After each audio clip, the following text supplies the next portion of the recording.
Hello everyone, कैसे हैं आप सब। आई होप सो कि आप सब बहुत अच्छे होंगे। एंड मेरे प्यारे बच्चों, आज का जो हमारा लेक्चर नंबर 1 है वो स्टार्ट हो रहा है अकाउंटेंसी क्लास 12th के कोर्स से। इसके अंदर मैं आपको क्वालिटी कंटेंट देने की पूरी पूरी कोशिश करूंगा। एंड आई होप सो कि आप लोग भी अपना डेडिकेशन बहुत अच्छे से बना कर रखेंगे।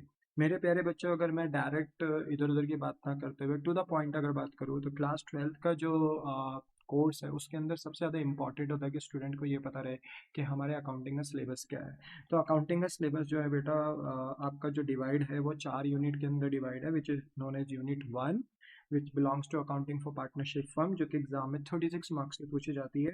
Unit 2, which belongs to accounting for companies, and similarly ये एग्जाम में 24 मार्क्स की आ जाती है।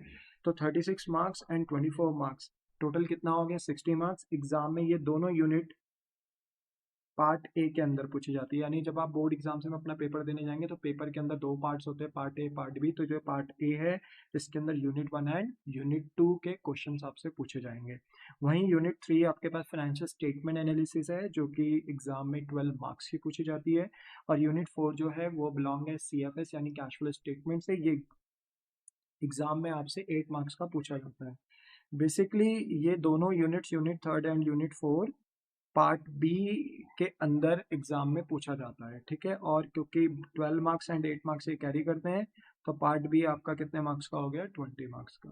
तो जो पार्ट ए है वो यूनिट 1 एंड यूनिट 2 को कवर करता है, पार्ट बी जो है वो यूनिट 3 एंड यूनिट 4 को कवर करता है।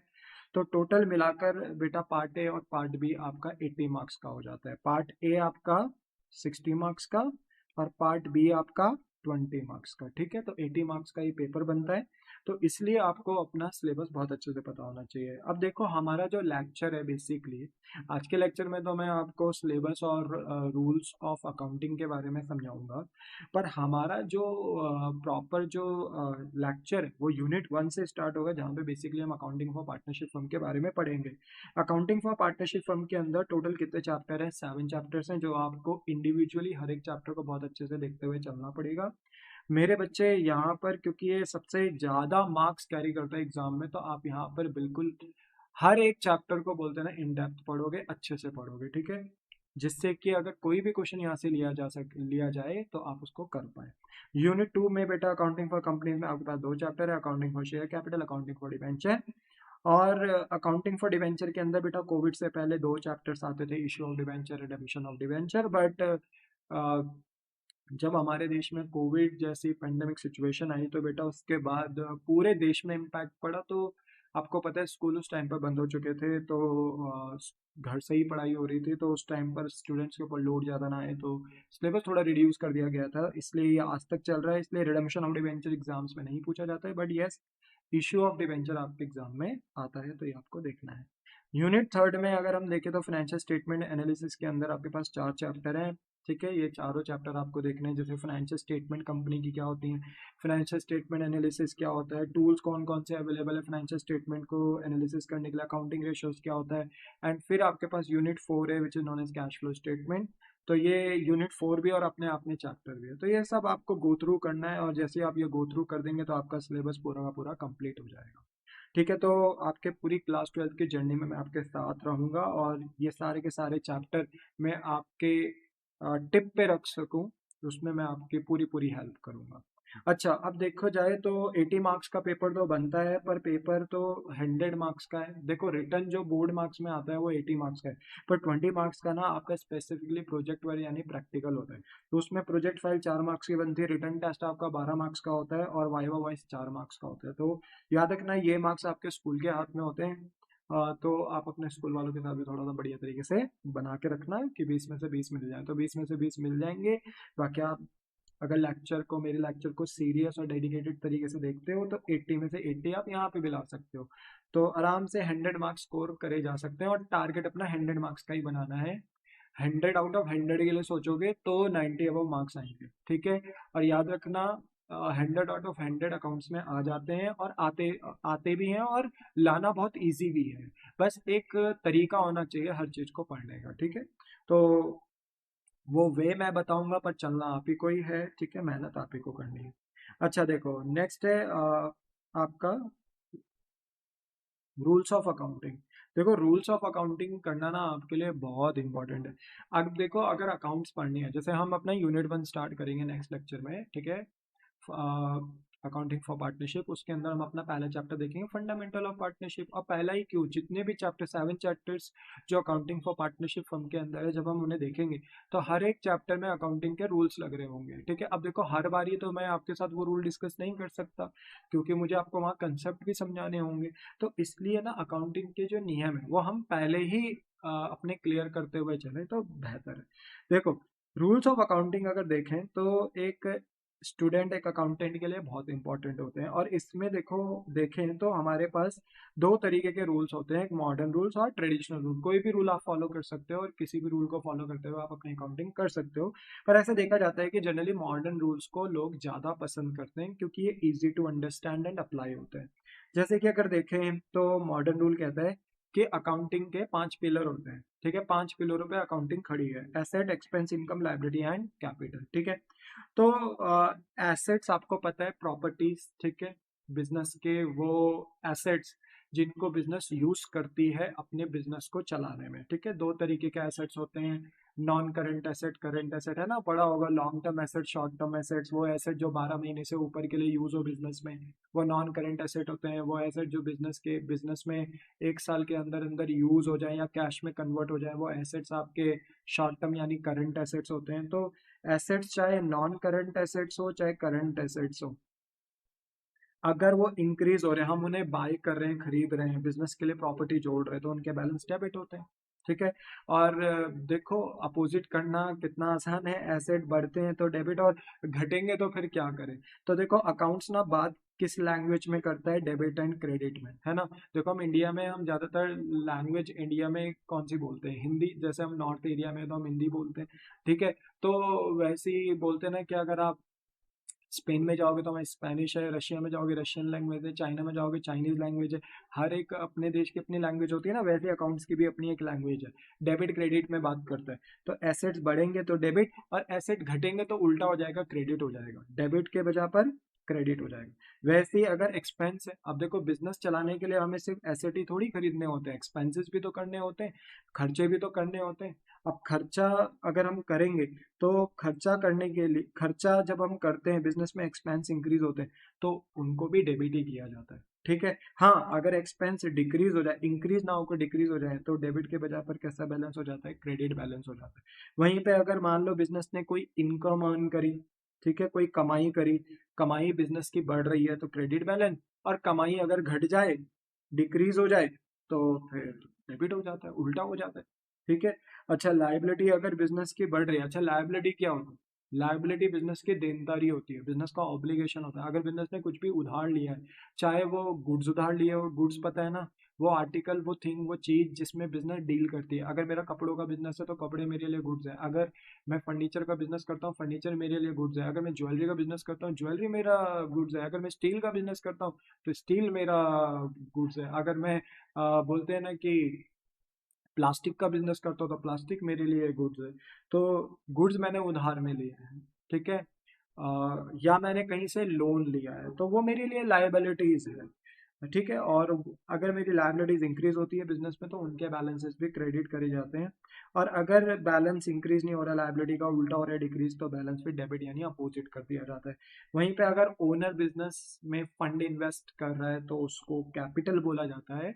और कैपिटल भी बिजनेस के लिए point to be noted liability होता है। पर याद रखना जो मैंने यहाँ लायबिलिटी लिखा है ये एक्सटर्नल है, ये बाहर वालों से हमने उधार लिया है, चाहे लोन लिया हो चाहे गुड्स उधार लिया हो, ये बाहर वालों से लिया है।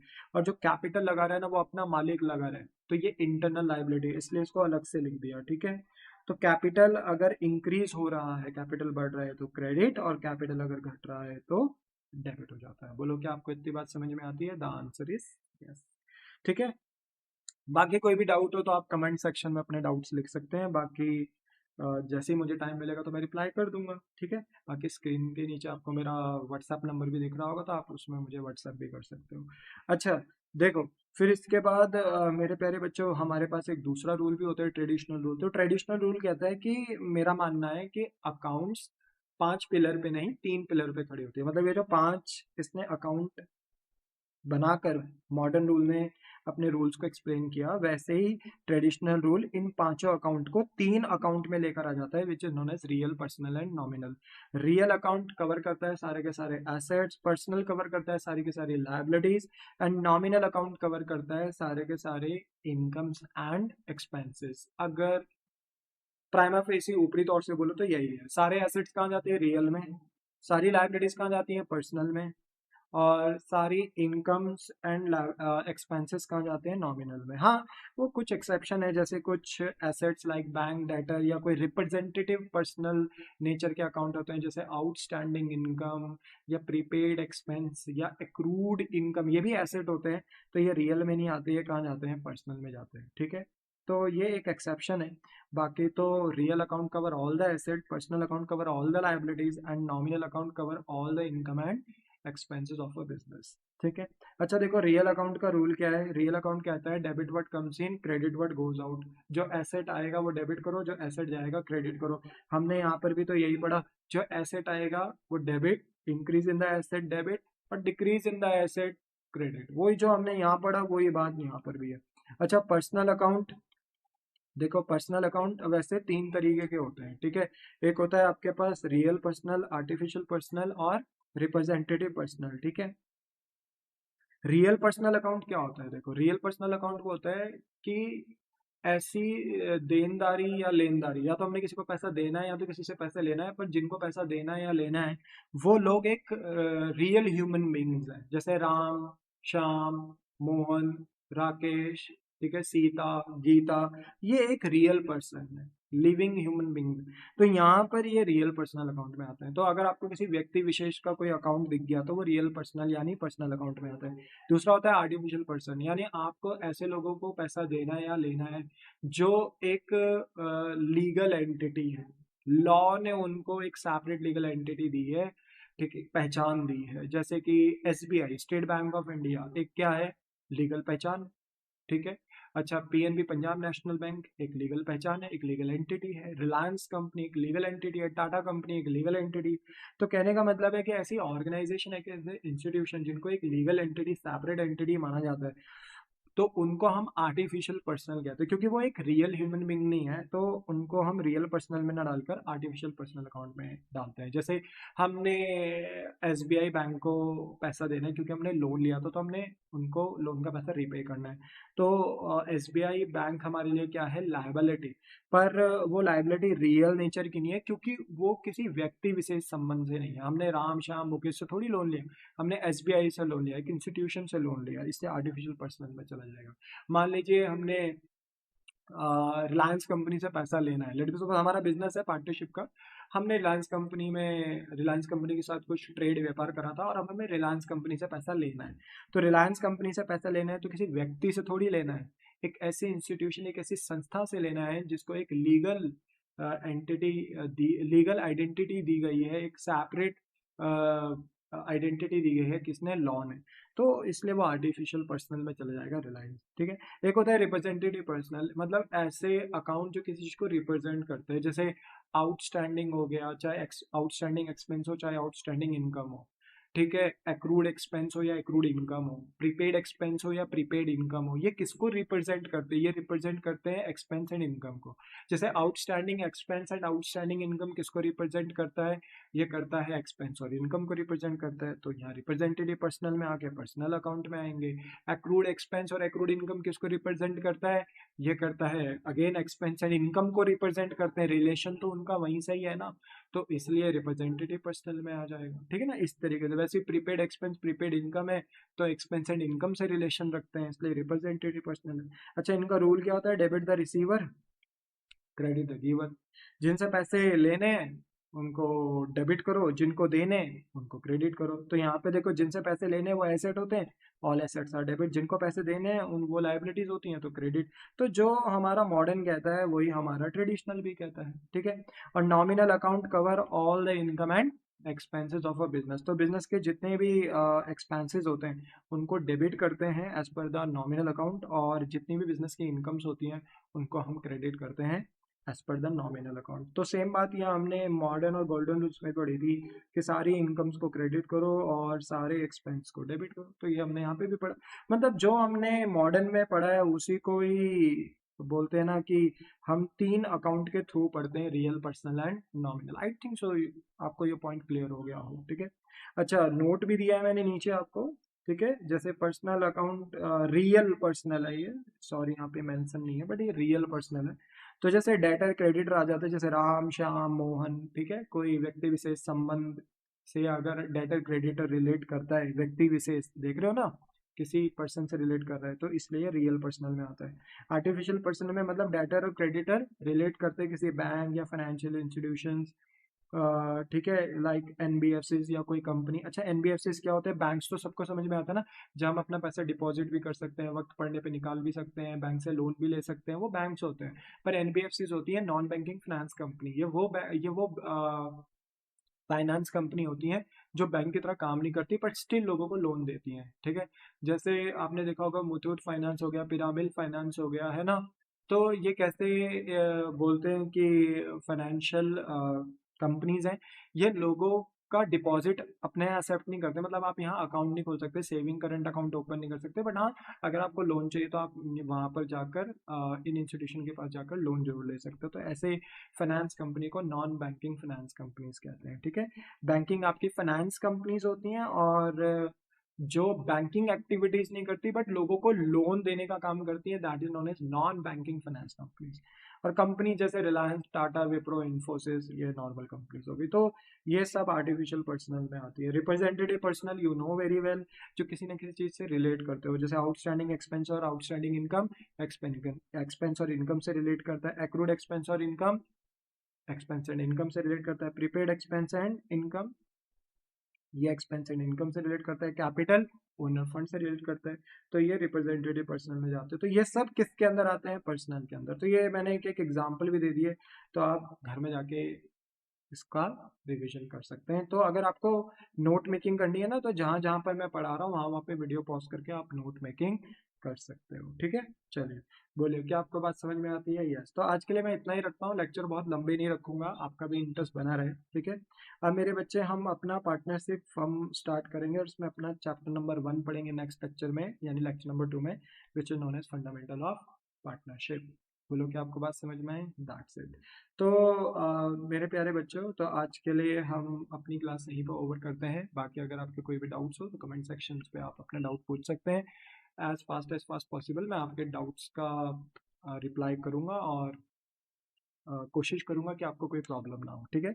तो मिलता हूँ आपको नेक्स्ट लेक्चर में। Ta ta, bye bye, save, bye.